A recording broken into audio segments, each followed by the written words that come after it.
All right, and we're back for another episode of the Lakers Fast Break podcast. Gerald Glassford coming right back at you here from Lakers Fast Break, Pop Culture Cosmos, Inside Sports Fantasy Football, and Game Source. We truly appreciate everyone out there that's all of our shows. And if you can, please give us a 5-star review wherever you get your podcasts. Plus, if you could like, share, subscribe, follow, or do anything that you can to support us right here at the Lakers Fast Break, Pop Culture Cosmos, where we cover the latest news and trends in pop culture each and every week. There's also as well Game Source and Inside Sports Fantasy Football. Plus, if you can go ahead and support the great guys at LakersBall.com. And oh boy, I monitored the conversation. Today, the game time conversation at LakersBall.com. And boy, what a conversation it was indeed. Plus, the great guys at LakerHolics.com. Please go ahead and check out the articles for LakerTom and also Jamie Sweet. Please do so today and be part of the conversation there today at LakerHolics.com. If you can support all these great causes, it is sincerely appreciated.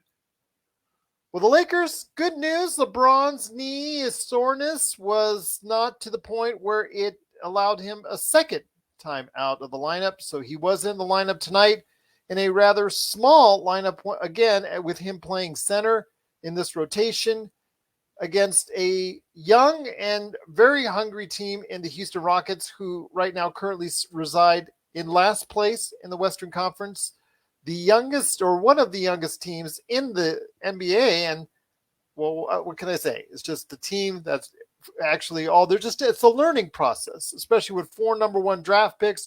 It's a learning process for them.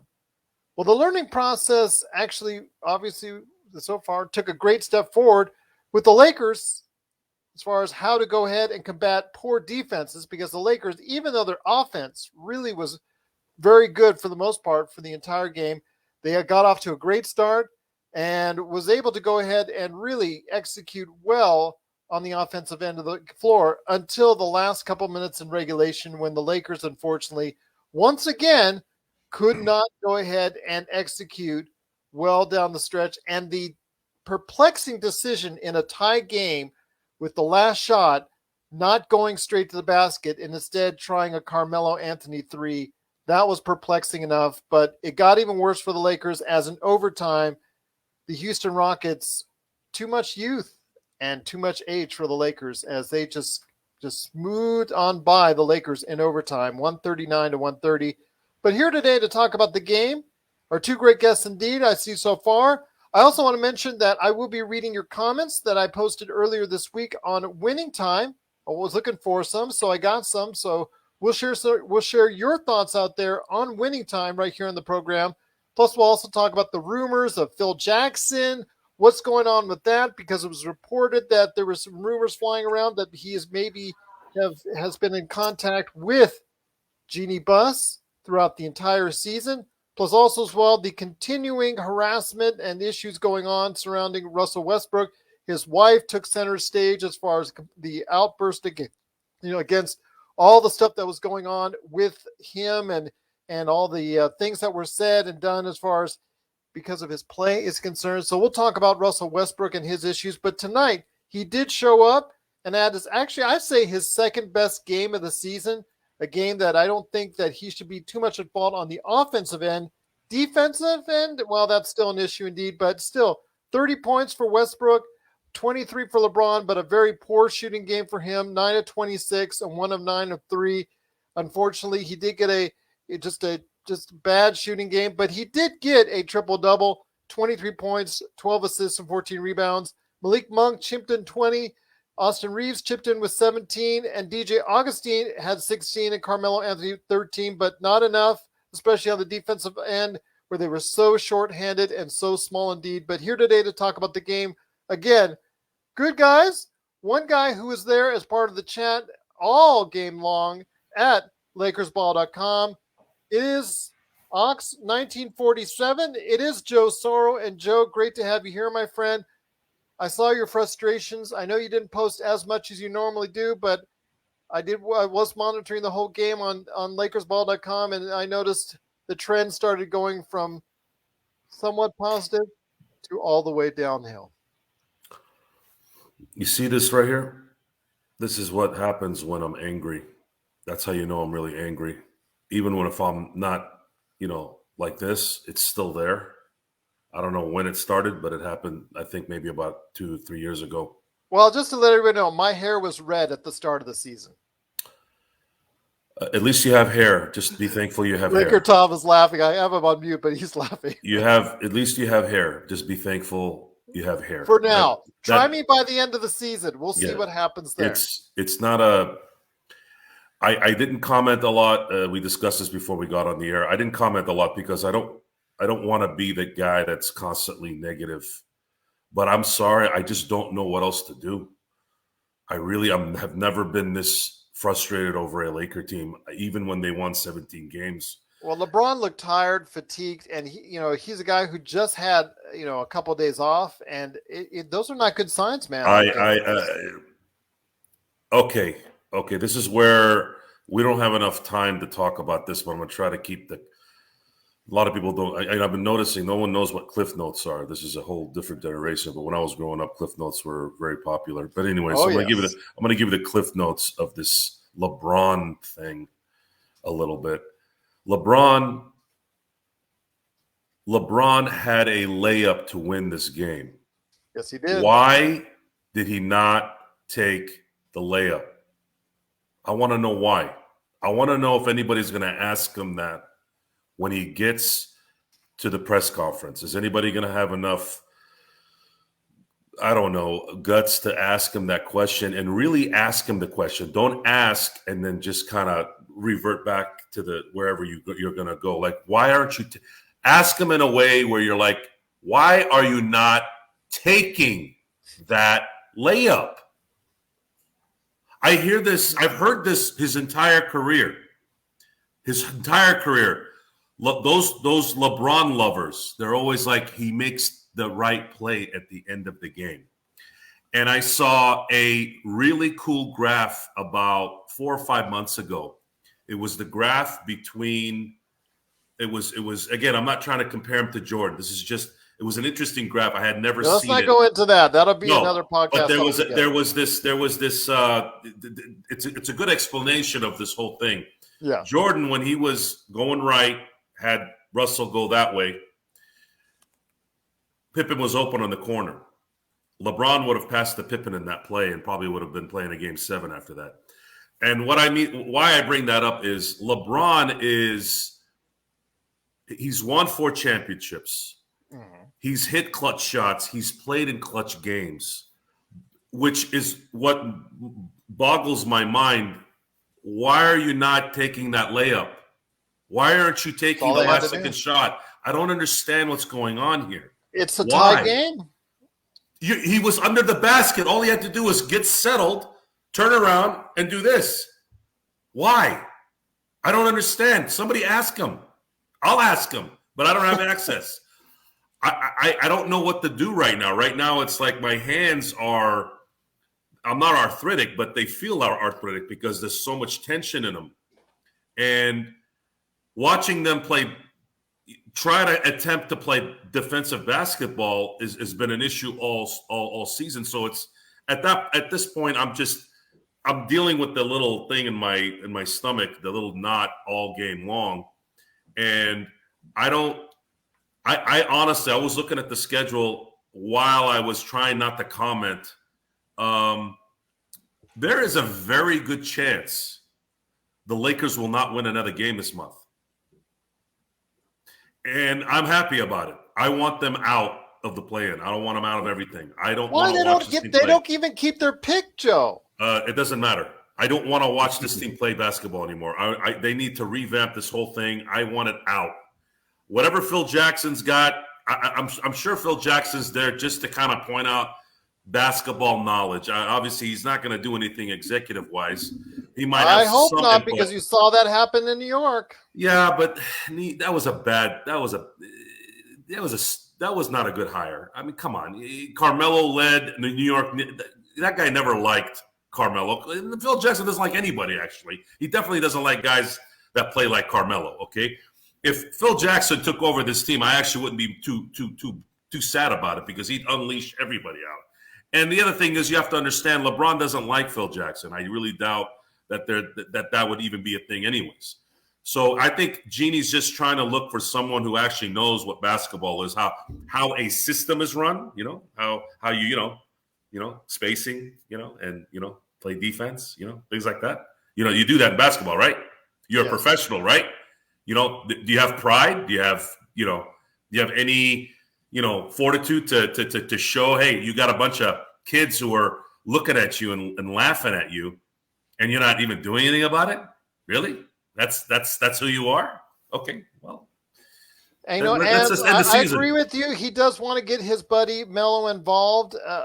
Although Melo is one of the top 10 scorers of all time. Melo is a very good 3-point shooter. But the statistics bear out. When you're tied, you just need to take it inside. Go in, you go get the foul, or you make the layup. It's that simple. Tom. Go to Tom right now. I got to calm down on my mind. Okay, fair enough, indeed. But also, where do I start, Joe? Well, hold on. Let me give you the intro, but because there's a lot of people watching, it is once again a good man indeed. You got to go ahead and check out what he's doing today with his latest article at LakerHolics.com. It is LakerTom at LakerTom on Twitter. Go ahead, my friend. Like you said, where do you start? Indeed. Where do you start? Well, start with this.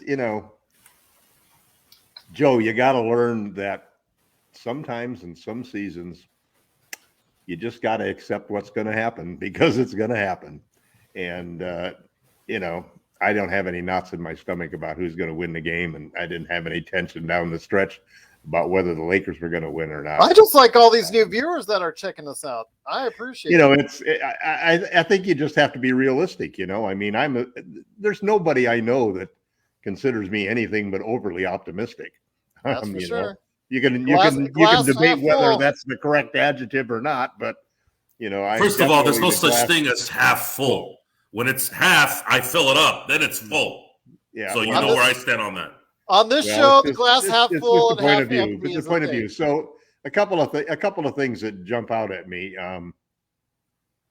One, I can understand why this whole thing about not winning another game, because basically you don't have to look at the schedule to know what kind of game the Lakers are going to play.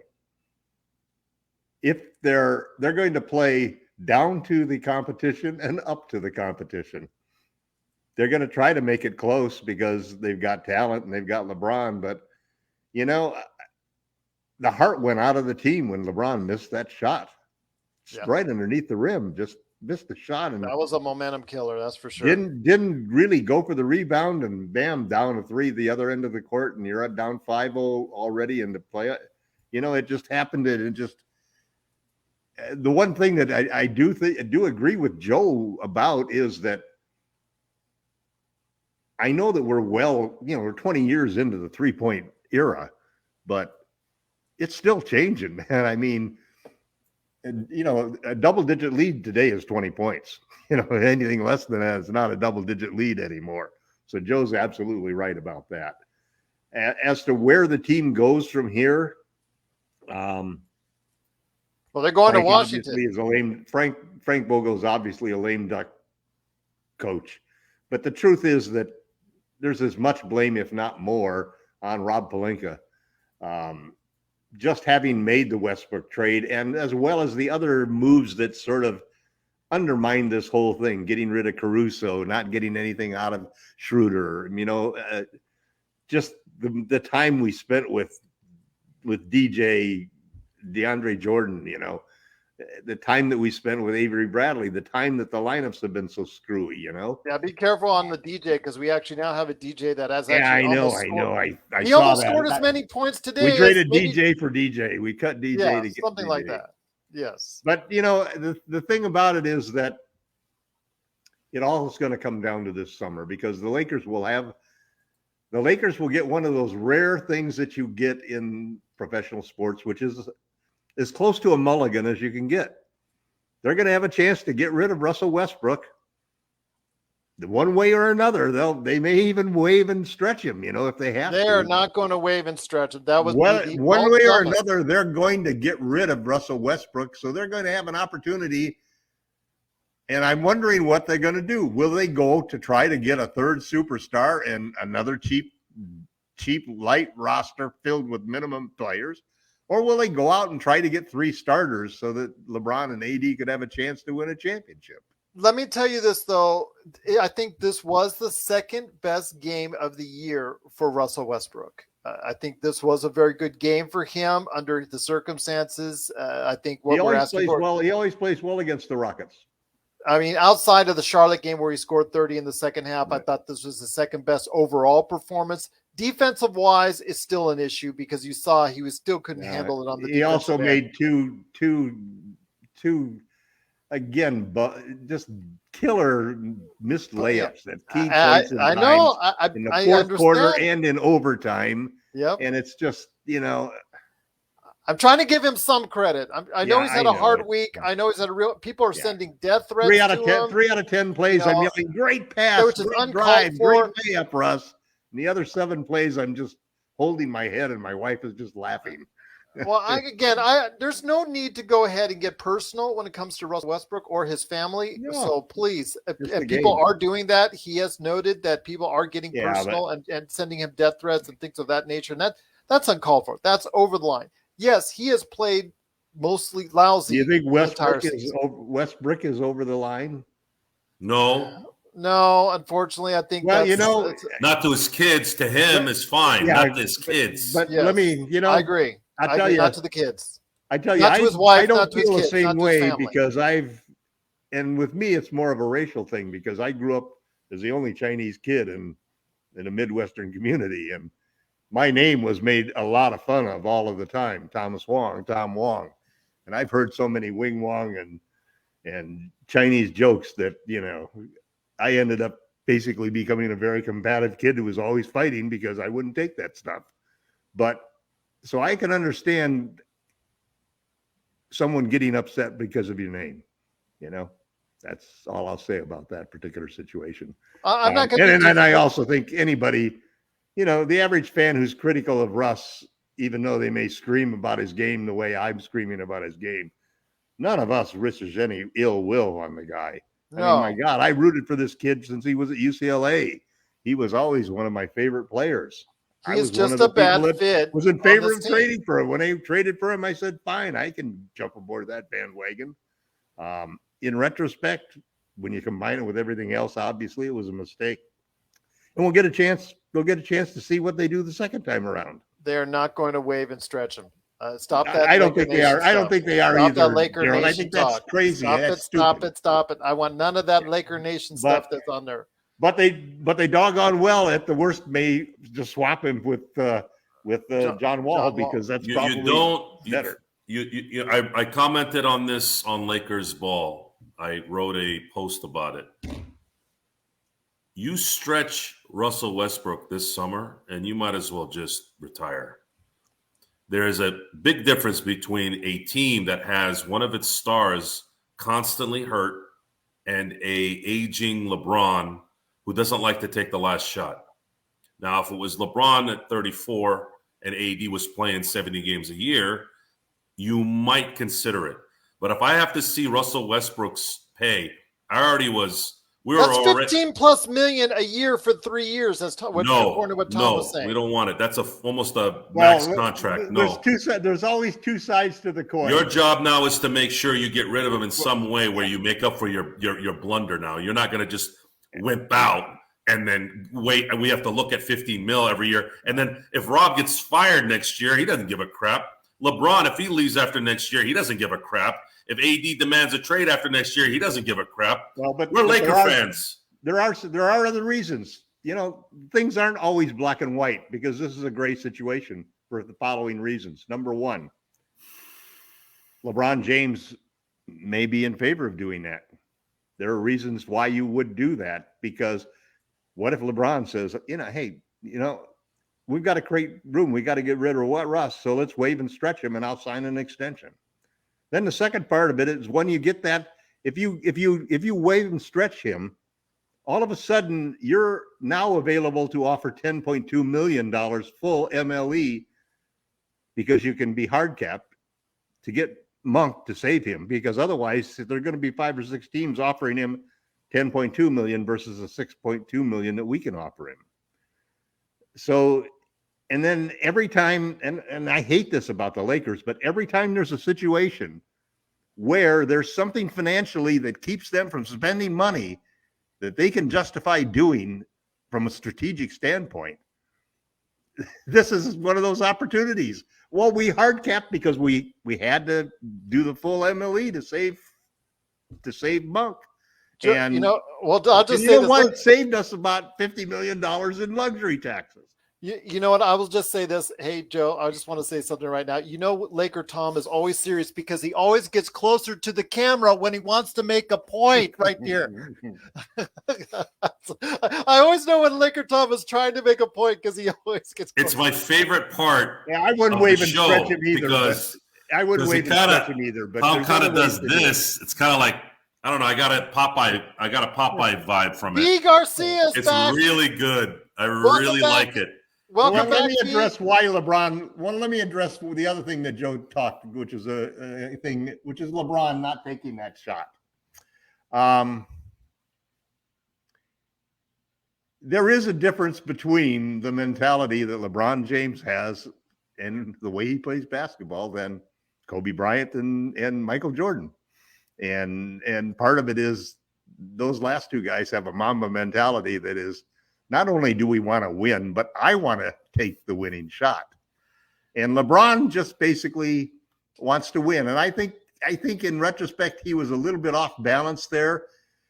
I thought his logical thing to do would have been to throw it up against the backboard and grab it back and then get control of it. Get the foul. Get the foul. Well, he was bushed. He was bushed. That's why he missed that layup to start overtime. That's why he missed that layup.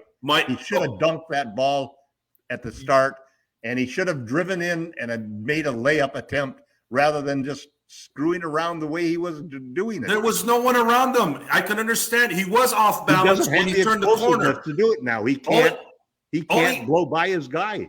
He did though. He was there. All he had to do, and no one was around him. All he had to do was get a hold of himself and then just lay it up. He was under the basket. I think if you look at it again, Joe, he didn't even look at the hoop, Tom. He didn't look at the hoop. I was watching. Now I'm gonna make this easy for you guys. This has nothing to do. Man, he was tired. No, this has nothing to do with Mamba mentality, Jordan, and any of that. I keep hearing these things, and it boggles. Again, I'm not gonna use the word boggle. It bothers me. It bothers me because they're lies. They're lies. They're made up. I'm going to go to this thing, and then I'm going to go to the play, right? Why do I keep hearing that LeBron is not a scorer? The guy's averaged 27 points a game for 19 years. Shoot first. LeBron is the pass first player. He's not a shoot first failure. The guy has won exactly the same amount of scoring titles as he's won assist titles. And he's averaged 27 points a game for 19 years. What do you mean he's not a scorer? And in this case, this has nothing to do with age. This has nothing to do with anything other than he makes bad decisions a lot. Too many times for a guy that with that kind of, I guess, high IQ. I remember one time he went into this Sean McVay, Rain Man kind of, I knew this play from the wing. He went to the wing. He went to the elbow. He really wanted to brag about how smart he was. Well, if he's so smart, why didn't he hit a layup there? He had a shot right there. No one was around him. He didn't even look at the rim. Because he's tired. His knee hurts him. He played a whole 48 minutes before then. And he's not a guy who's looking to be the hero of the game. Then you know what? Go retire, man. I don't want to talk about this anymore. This is stupid. Seriously, really? I will just say this. For most of the past couple of years that LakerTom has been on the show, I've been very worried, even in our times when he and I got in some serious fights early on when him and I were arguing, that I thought I was going to give him a heart attack. I now fear Joe will probably have the heart attack first with the way the Lakers season is going. But once again, it is the Lakers. Look, guys, here's my thing. I don't get into arguments with people about stuff like this. Even as abrasive as I am, I don't argue with colleagues. I don't argue with my friends, my family about stuff like this because I think it's counterproductive. What bothers me, and again, if you're an intelligent person, and I'm explaining it to you, more often than not, you're gonna you're going to listen and understand because it's logic. Why am I hearing something that's not true? I keep hearing these things, and I'm looking at something, and it's not true. I'm looking at Just it. interpreting it, Joe. That's all. It's not interpretation. It's common sense. Common sense When they is say universal. LeBron is not a scorer, He didn't look at the basket. Wait He a didn't minute. look Wait at a the minute. basket. He didn't Hold look it. at it. Hold on. Take a deep breath and listen. When they say that LeBron is not a scorer, what they're really saying is that LeBron is a pass first player. It's the difference between a pass first and a shoot first player. And every single person that I've ever played basketball with falls into one of those two categories.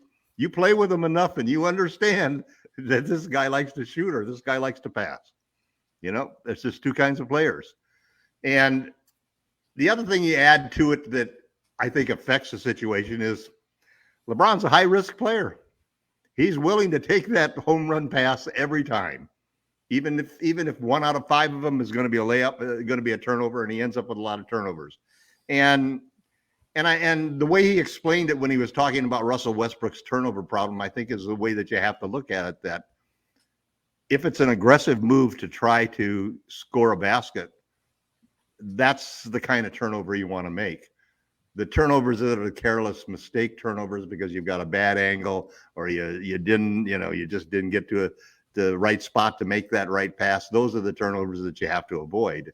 But the high risk turnovers that come from trying to score and trying to get a great play, when you combine that type of personality with a pass first guy, yeah, there are going to be times when he's going to give up a shot for somebody else. But to characterize the move underneath the basket tonight to be something akin to Ben Simmons' situation where he had a clear opportunity to dunk the ball, I know you associated a little bit with that, Joe, but I don't think you're a genius, Tom. I don't think that's a valid. By the way, I love your last name. By the way, I would have had a lot of fun with Tom Wong, not in a bad way either. Tom Wong is just there's so many things I could have created with that name, and it would have been all compliments. My best friend in high school was Don White, and so you can imagine how that all turned out. Yes, you've told me that one before, but I wanted to go ahead and mention V. Garcia says LeBron came into the league as a pass first player, and it's news to Joe now. He's laughing seriously. Tom is the man. He's checking out. V. Garcia was a longtime viewer who's coming back to us. He says Tom is the man. Joe's just this guy. Joe's he's having fun watching everyone like everyone else. Thanks again so much for watching. We truly appreciate it. Once again, the Lakers did unfortunately lose in overtime, 139-130. The Lakers fall to 28-37. They are still 9th place in the Western Conference. Their next game is actually at home. In a month filled with road games, Washington Wizards actually and KCP, Kyle Kuzma, they return home to Los Angeles to go ahead and face the Lakers at 7:30 on Friday night. So just want to let everybody know right there for you. It is, again, Friday, 7:30, going to be on the Lakers station. So we'll see what happens there. But before we head on out, V. Garcia at it once again. Great to have you back. Also want to give a big shout out to everybody at YouTube. Terrell, you've been awesome so far on the, every time you chat on every one of our videos when we post it there. Ans Velasquez, thank you so much for watching as well. We truly appreciate your comments in the chat room as well. But before we head on out, guys, I wanted to go ahead and make a mention before we hear some final thoughts from you guys as far as winning time. Episode 1, what we shared our thoughts in the last episode, what we thought of the series. We like it so far after one episode. I did want to mention that Michael Tenme said he saw some of the critics have panned it. So far, it's actually getting some really positive reviews. Right now, it's a 72 on Metacritic the last time I checked. So I looked at the first episode with skepticism. But wow, this was not only very entertaining, but very interesting. Also something amazing, he discovered that for decades he had only associated with one athlete. In the 1971 Super Bowl, Chuck Howley was named the MVP, even though the Cowboys lost. Now he found out Jerry West was the MVP in that 1969 NBA championship, which the Lakers lost that series. So yes, he's the only, I think he's the only NBA Finals MVP to be Finals MVP in a losing cause. He was, and that was the first year they gave out MVPs for the finals. And Jason Clark was absolutely hilarious in that first episode. So please go ahead and check it out today, HBO and HBO Max. There should have been a third. Should have been Thurman Thomas in Super Bowl 25, one with the losing team. Okay. Well, we could say that almost every year. Trying to brag about my memories of all that stuff. But yes, and that you do. But HBO and HBO Max, new episodes drop every Sunday night, 9 p.m. Eastern, 6 p.m. Pacific. If you want to hear the insight from the guy who wrote the book that this series is based off of, Jeff Pearlman, and Showtime is his book, please go and check out my interview with him last week I dropped. It's right there wherever you get your podcast, plus also as well on Facebook and YouTube at Lakers Fast Break. Had a great conversation with him. In fact, his name is getting dropped all the time when it concerns what I think Adam McKay, he was on his own podcast, the Winning Time podcast, talking about him and what he did with this book. So Elton Barrios did an awesome show. He can't wait for the next episode. But guys, the last thing I want to touch on before we head on out is the constant rumors of what's going on in Lakerland with the latest rumors are, okay, he shows up at the Crypto.com arena. So LakerTom, I'll start with you first on this. Has Phil Jackson been consulting Jeannie Buss all season long? Well, we know for a fact that Phil is living in Los Angeles during the warm months. Yes. Or during cold the out there in Montana. Cold months, and he doesn't want to be in Montana, in the middle of winter. So he's we don't need Dudley back, V. Garcia. No, we don't need Dudley back. I think it's nothing more than Jeannie.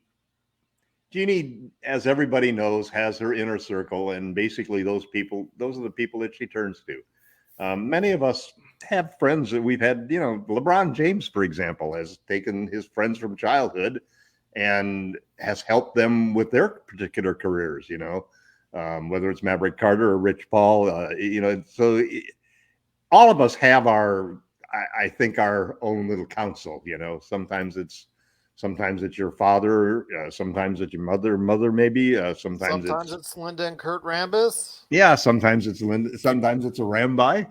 But sometimes the problem Magic is Johnson that again. The problem is too that there's a certain reverence to Kobe Bryant, and which Rob Pelinka holds 100% of that control.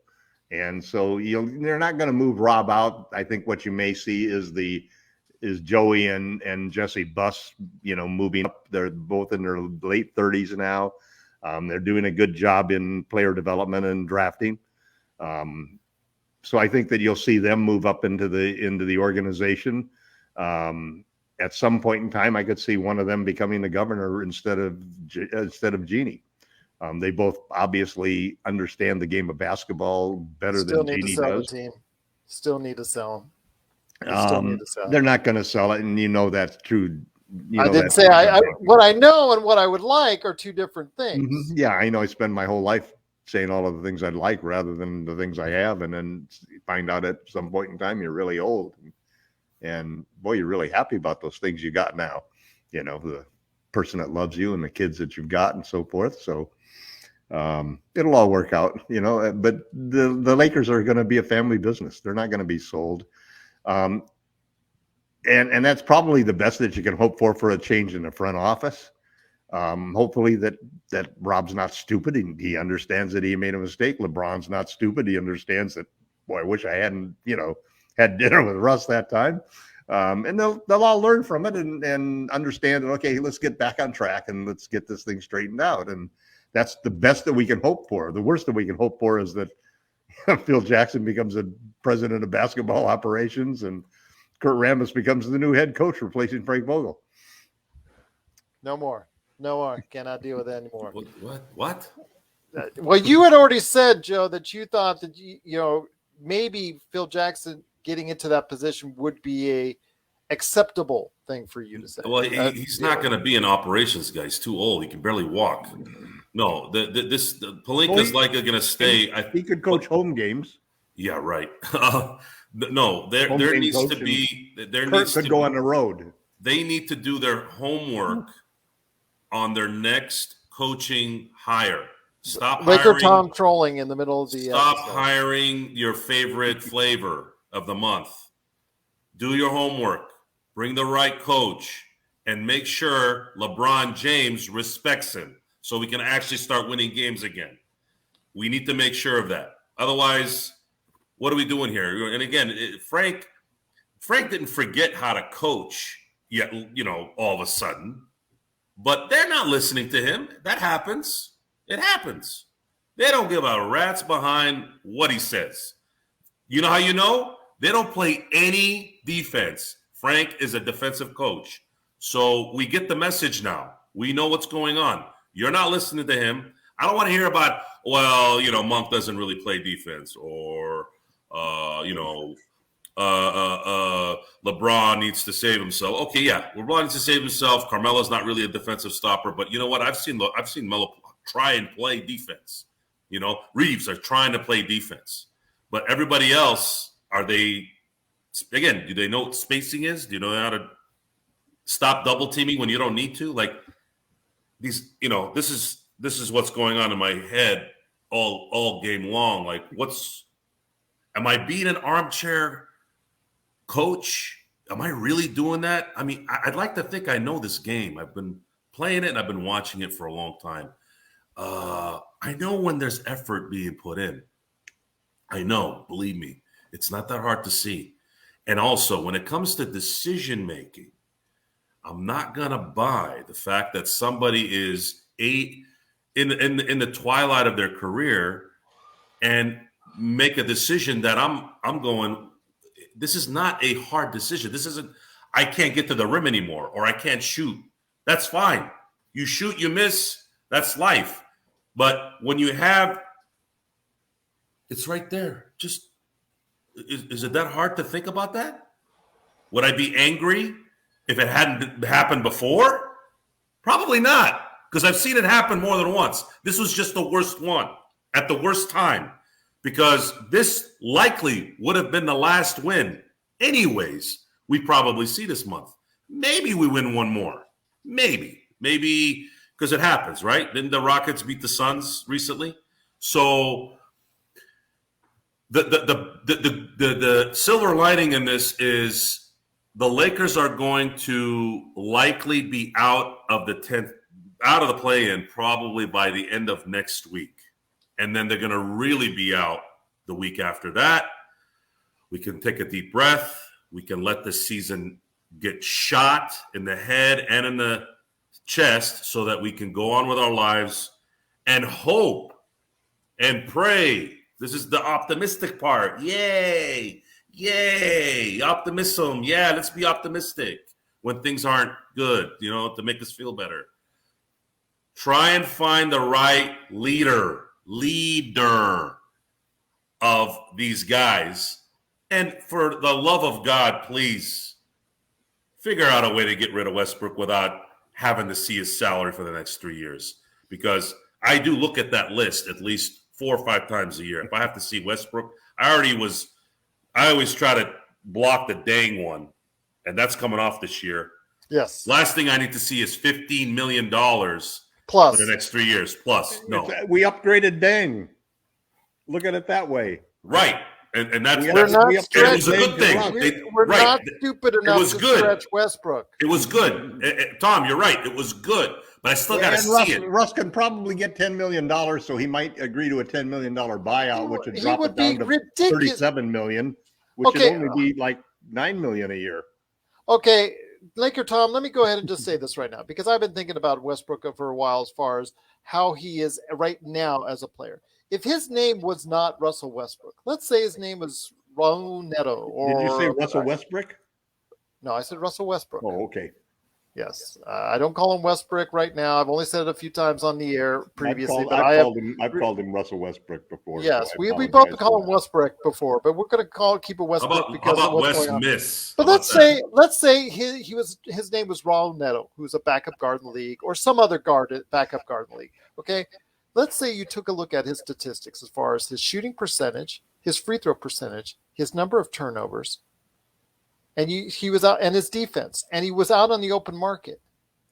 This guy, if he was not named Russell Westbrook, would barely get a veteran's minimum. No, you get an MLE, $6 million. Again, maybe a full MLE. Okay, so what does he bring for the most part outside of a game like today where For he a team gets like the New York Knicks, he brings fans. But I'm just saying, Probably you just missed my wins. You missed my for whole a team point. that doesn't have anybody You any missed good. my whole point. I just said if his name was not Russell Westbrook, Oh, with his shooting, with his defense, with his well, you can't pass-making separate the name from the guy because why not? Just like I said, even tonight, I would say that 7 out of 10 plays that Russ made that I commented on while I'm sitting there watching the game with my wife were great play, Russ, great drunk, Russ, great pass, Russ. And then there are the idiotic turnovers and the missed layups and so forth. But normally it's like 3 out of 10 times I'll even in a bad game, 3 out of 10 times I'll say great plays, man. How did you get to the rim to make that play? The problem is that Russ is the definition of, for certain teams, and probably for any championship team that has a rotation and cannot tolerate sloppy defense and sloppy offense. For any team like that, Russ is the definition of addition by subtraction. What's sad is didn't he win a Defensive Player of the Year at UCLA? Yeah. I mean, this guy. Yeah, No. So the mentality is there. He was drafted because of his defense, not because of his offense. Yes, and I actually thought he might be a Gary Payton type when he was coming out of college. Well, and here's what's the sad part about it is that, and the reason why everybody seems to now term it impossible that Russ would come back next year. Either he'd want to come back or the Lakers would want him to come back, and it's because he hasn't been willing to do any of the things that the coaches or other players have wanted him to do. He seems to be, fighting everything. It doesn't want to change how he plays the game. And, it's just like refusing to work out with Phil Handy, who could definitely, give him some really good pointers, because Handy, what's so impressive about Handy is he shows the players exactly what to do. He's very handy. I know. I mean, it's one thing to have somebody say, hey, you've got to do this and you got to be over here and you got to be over here. But this is a guy who'll take you down and will make you do the right thing. It'll show you exactly how to make that play, how to make that move work so that you can get a point on it. And so Russ is not willing to make those sacrifices he said he would make at the dinner table. And that has changed the thinking of the Lakers, so that they probably do look at the worst case of waiving. If they couldn't get anything else, would they waive and stretch him? Hopefully, I don't think they'll get close to that, because there's a lot of teams that would love to get rid of a whole bunch of contracts and take Russ and give us $100 million worth of stuff. At least get some talent. At least get some. Yeah, at least we just got to make the right choices of which guys to take, because you're not going to get Kawhi Leonard and Paul George that way, But we don't need that. We got LeBron James and Anthony Davis. All we need is 3 good starters. Give me 3 good starters. You need a healthy AD on the floor, and that's something. Again, I would. Yeah, again, if you're talking about stretching someone. When they stretched Dang, they were able to get enough money in there to do what they needed to do to get a championship team. Right. The problem is, again, it's $15 million plus for 3 years. That's debilitating. But don't forget too that buses would love to. The buses probably would not complain about being hard capped. I mean, I hate to say it, but it's true, Joe. Okay, look, I'm not gonna. We dealt with this before. This is not something new. Okay, we let Ori go. Let's hope that they learn from the mistake with Caruso, and that they're not going to do it again. It's hard to criticize management. I don't want. I don't know if you've noticed. I haven't really been on Rob and Jeannie. Okay, you can't do that. I can't. Well, you can do it, but it's not. In a lot of ways, they were geniuses one year, and then now they're the worst people on the planet that following year. That doesn't make any sense. Well, now you want them to sell the team, and really, no, you want them to make the right decision the next time, and it's 2 out of 3. But this is. So we've had 2 out of 3. Look at Mitch Kupchak. We made 1 out of 3. Look at Mitch Kupchak. Mitch Kupchak, in my opinion, made the greatest Laker trade of all time. And I know they traded for Kareem. I know they traded for Michael Thompson back in the 80s. Well, Obviously, Kareem is a better player than Powell, but for the circumstances. Bob McAdoo, too. Bob McAdoo, but for the circumstances at that time and how quickly it changed everything, to me, that was the greatest trade. Mm-hmm. And, Mitch is a genius there. He got Ariza the following year. He's doing all these, and he did the Chris Paul trade, and then, what happened there. And then the rest of his time there, though. Then he signed Deng and so the point is, we're not perfect. Didn't Jerry West? So let's revert back to the show. Yeah, but Jerry West wanted Sidney Moncrief, right? He wanted Sidney Moncrief.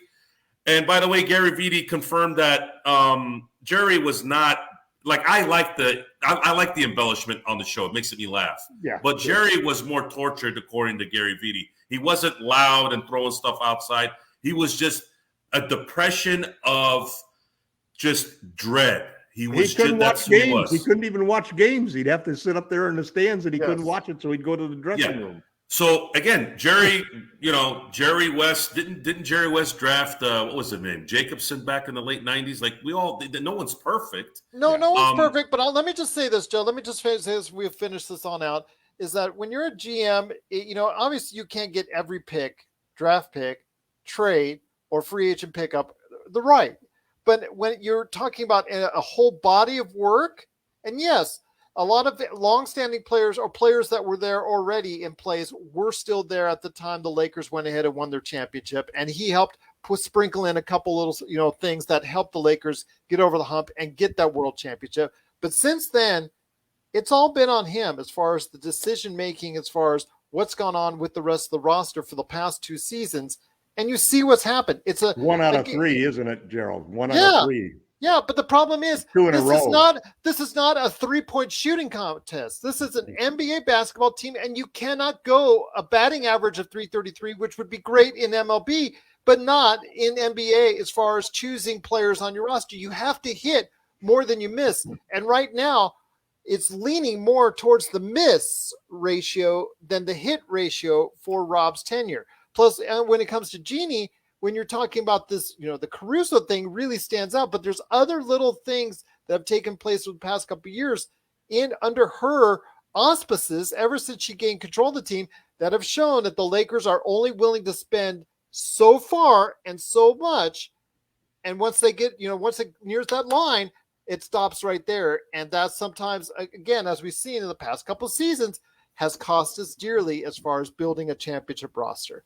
It's just that simple. It's a hindsight thing, Gerald. Last year, the Lakers could not.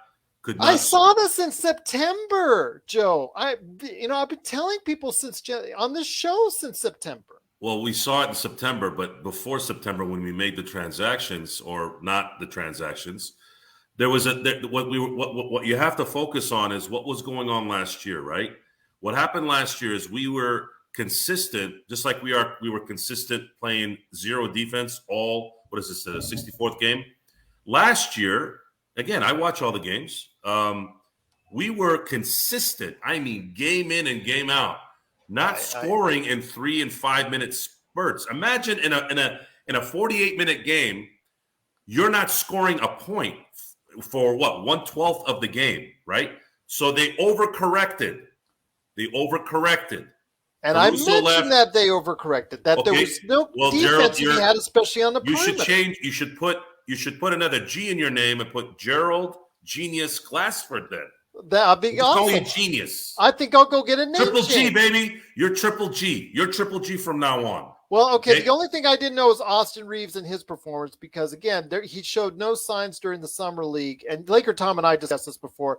Austin Reeves has been a great part of it. That's something that I think that I knew he was good because Rondo was saying stuff about him. him. I'm here in Vegas, and he didn't perform well in Vegas. It wasn't. Yeah, but when Rondo was saying this guy's going to do something, I was like, "Whoa!" If Rondo's saying that, yeah. Well, if they saw him, whatever happened, next Lakers head coach, Rajon Rondo. He worked hard on his game from the time summer league ended to camp, and whatever he did during that time really benefited his overall game. And when he went into camp, he was ready. And that's how he got the deal done. That's how he got the 1-year deal that opened everybody's eyes and said, oh, the Lakers must see something that we don't in regards to his talent.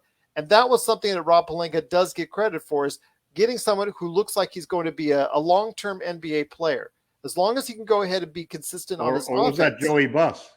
Well, again, we're Who again, knows? Who Who pulled the trigger on that one? There's a lot of variables here. Again, where I think my anger this year is on the players not taking any pride in what they're supposed to do. You can tell when they're not giving the effort, and they're not giving the effort on defense at all anywhere. They should not be this bad. This team should not be this bad. We'll have more people coming back this year than we have in the last 2 years. You know, and as far as looking at the last decade of things, you know, the Lakers have been very good at picking good players in the draft. They've picked all-stars. I know they're not next-level guys, but Randall all-star, Ingram all-star, Russell all-star, and they had really good role player picks like Nance, like Clarkson. I mean, you know, and Lonzo Ball is not a star, but he's a very good role player as well, even though he was a second pick. They did a pretty good job when they stunk in at least acquiring talent, and they've had a lot of good players that they've picked in the second round, picked up in free agency. You can't just, you know, sell the team. Oh, they had a bad season, sell the team. I don't. That's the one thing I do not agree with. Well, again, it's something where if you have an issue with money, if you have a limit that if you have a boundary where you could go, that's not what the Lakers fans want. That's not what the Lakers fans need. You see this, Gerald? You see this? I'm a Dodger fan. You know that, right? Okay. Yes. When Murdoch took over the Dodgers in 1996, he bought it from the O'Malleys. From that time to Frank McCourt was. Yeah, don't give me Frank McCourt was. Yeah. Well, the point is that you think that just getting some billionaire to come buy the team. But what happened when Magic Johnson and his entourage and his investment group and the real owners, you know, as far as the guys, the Guggenheims, the Guggenheims, actually, you know, the guys really with the hard, you know, the big cash on it. You know, Magic Johnson owned a part, and he still owns a part, I believe, of the Los Angeles Dodgers, but mainly the Guggenheims. They came in with some serious money. They spend more. Who is the top payroll in the league the past 3-4 years? In the major leagues? In the major leagues. The Dodgers. I think the Dodgers were second to someone else. It's not the Yankees anymore. Okay. Well, there's a difference between how baseball is and basketball. Basketball has a cap. Baseball doesn't. The other thing is baseball is a little easier to manage. Basketball, you have to have the stars. If you don't have the stars, you don't win. So it's a completely different dynamic. I don't think you can compare the two. Golden State. Who spends more than Golden State? Right now, nobody. They're paying for all the championships that they won. They're not. You're seeing it already. They're not. They're good, but they're not Golden State of 2015. This time next year, and Phoenix is going to be one of the biggest spending teams in the league because they're going to have to try and go ahead and extend. No, they're not. Because they're not. Sarver's not signing. Yeah, they will not be a championship level team this time next year if they don't extend. Well, they're never going to win a championship.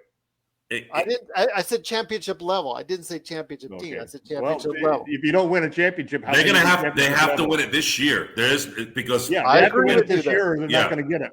No, they're not because that tells you if you do not spend the money, you have a harder time. You're preaching to the choir, Gerald. We all agree.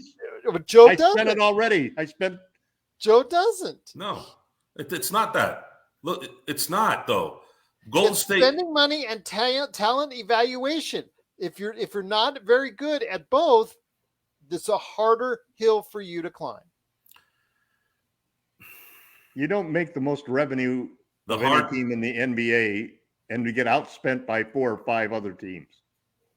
I'm pretty sure, guys. I'm pretty sure if they were allowed to go get another $40 million player that could help them win, they would have done it. There's a lot of things that cost them $120 million in luxury taxes. True, but then they would win a championship. And again, Dr. Buss's philosophy, and I know that Genie's probably he never paid more than $10 million in luxury taxes. Well, that's different back then. Money was different when he was there. But the point was, he would spend over that. He would pay luxury tax. Today, he would be spending money. Yeah. Again, his daughter needs to understand that. I just don't think you need. I don't think that they're to blame. Look. We always blame the institution. We always blame the higher ups. How about blaming the players for stinking? once in a That's the while. whole team. I've said it. But it Didn't all you hear starts my from the rant owner. last Everything week starts about from the having? owner. Why are you stinking if you're making $44 million a year? See, that's how I'm looking at it. If I'm a All business right, all owner, right. I'm We're a gonna business go- owner. Okay, if I'm paying you $44 million, how about play some defense? How about not miss layups?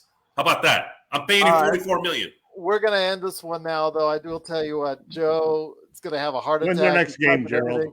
Next I game don't is on fight. Friday. I don't fight my colleagues, guys. I might sound loud, but I don't fight my colleagues. I don't care what. That's not how I roll. Well, I'll tell you what, though. Come on, Triple G, show me what you got. Oh my gosh! I'm maybe on Friday. Maybe on Friday if they lose to Kyle Kuzma at home at the Crypto.com arena against the Los Angeles Lakers. That'll be a Friday, 7:30 p.m. Pacific time tip-off. It's going to be on Spectrum as the usual. But I will say that, again, the Lakers did unfortunately lose in overtime, 139 to 130. They're now 28-37 on the year, still ninth place. They in the may Western shut Conference. Braun down by then. He's got to catch Carl. He's got to catch Carl. Not He's got to going- he's not catch gonna Carl. stop.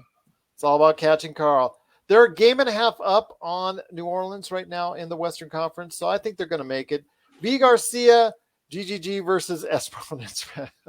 So funny indeed. V. Garcia dropping the bombs on the chat. Dan Gilbert had no problem spending money in Cleveland when they were in the finals 4 years in a row. Again, it's all about dropping the cash. How much do you want to drop? It's just that simple. Alex Caruso could have helped a lot with that defense, but again, we've said this before many times on the show. So we want to always hear your thoughts at Lakers Fast Break, at LakerTom. Also, as well, please be part of the conversation today at LakersBall.com, especially during game time for their game time chat that Ox1947, aka Joe Soro's at. Plus, also catch the latest article from LakerTom at Lakerholics.com. Be part of the conversation there at Lakerholics.com. Jamie Sweet's 5 Things articles and LakerTom's latest article is how moving Russell Westbrook to the bench could help the Lakers win games. You know, he's got to have more games like this. Jesus couldn't fix this team if he came down. So just let it go. It's over. We're done in a month. Well, again, you got to get a guy that fit. I don't think Jesus shot well, and he definitely wasn't a good I rebounder. think Jesus would go back up after coming down for a few minutes. No, I think it's over. No disrespect, but get a guy who can shoot and play defense. I'll tell you what, again, great comments by V. Garcia. Also, as well, I want to make sure that Jubin Dragic, thank you so much for your comment there. Also, as well, on the Facebook chat. And, of course, also as well, had some great comments at the beginning by Ans Velasquez. So thank you so much to V. Garcia again for the thumbs up. Elton Barrios for the thumbs up as well. We will be back Friday night after the game against the Washington Wizards. Still trying to track down Jamie Sweet and also as well Sean Grice for an extra show where we talk the NBA. We'd like to go ahead and just chat every now and then about what's going on in the NBA, and we'll talk about MVP balloting and things of that nature. So I know we want to get together to do that, but we'll wait and see. I know Jamie Sweet has got some trips in mind, so hopefully he'll have some safe travels indeed. But once again, the Lakers do lose 139 to 130. Pooty. Yes, Pooty indeed, V. Garcia. Bringing back the Pooty indeed. But once again, the Lakers do fall 139 to 130. We'll be back on Friday after the Washington Wizards game. No need to go to that Lakers Nation stuff where they talk about stretching and waving and all that. My gosh. Did they really want the Lakers to win or what? And they're always positive about everything. Like, yeah.